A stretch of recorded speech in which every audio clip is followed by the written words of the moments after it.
ইমাম সাহেব হুজুর দ্বারা আপনাদের সোলপোল কিংবা বাড়ির গৃহিণী নির্যাতিত হচ্ছে, এটার কারণ কি জানেন? এই যে আপনারা যে মসজিদ নিয়ে যে উল্টা পাল্টা সেন্টার ধরেন না, নিজের ইচ্ছে মতো সভাপতির ইচ্ছে মতো হুজুর সিলেক্ট করেন, আবার মুসল্লিগিরা হয় না, আবার মুসল্লির ইচ্ছে মতো হুজুর সিলেক্ট করলে আবার হচ্ছে যে ইয়ের হয় না, ওই যার নাম কি সভাপতি, কেশিয়ার, সেক্রেটারি হয় না। দেখেন এখন কেঙ্কা লাগে।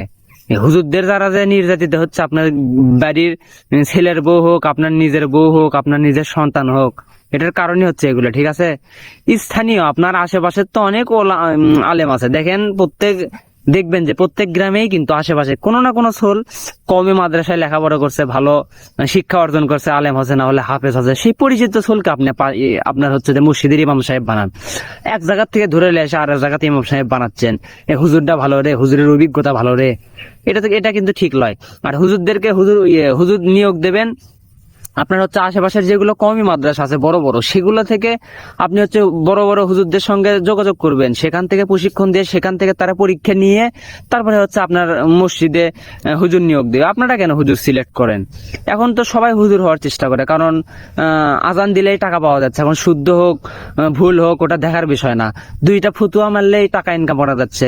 এখন ভুল হোক শুদ্ধ হোক সেইটা দেখে না, মুসল্লিরা এখন ফেস দেখে, দুইটা ভুল ভাল বয়ান মারে, পাম টাম মারে, এগুলো দেখে।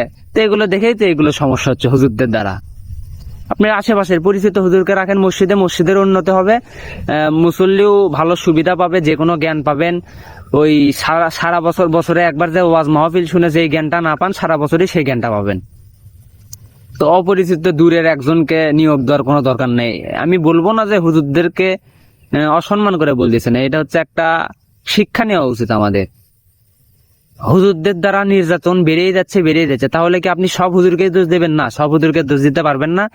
কিছু কিছু হুজুর আছে আলিম মাদ্রাসায় লেখাপড়া করছে, কিছু কিছু হুজুর আছে কওমি মাদ্রাসায় লেখাপড়া করছে। আমার জানা মতে কওমি মাদ্রাসার হুজুরদের দ্বারা বেশিরভাগ নির্যাতন হয়ই না।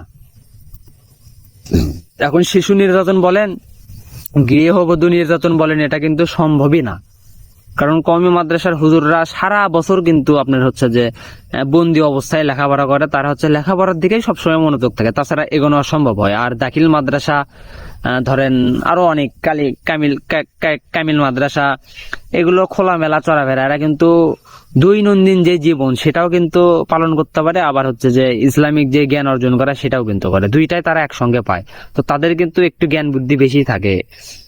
আমি কিন্তু তাদেরকে মাইন্ড করে বলছি না, কারণ এখানে কিছু বোঝার বিষয় আছে, সেটা আপনাদেরকে বুঝে নিতে হবে। ধন্যবাদ।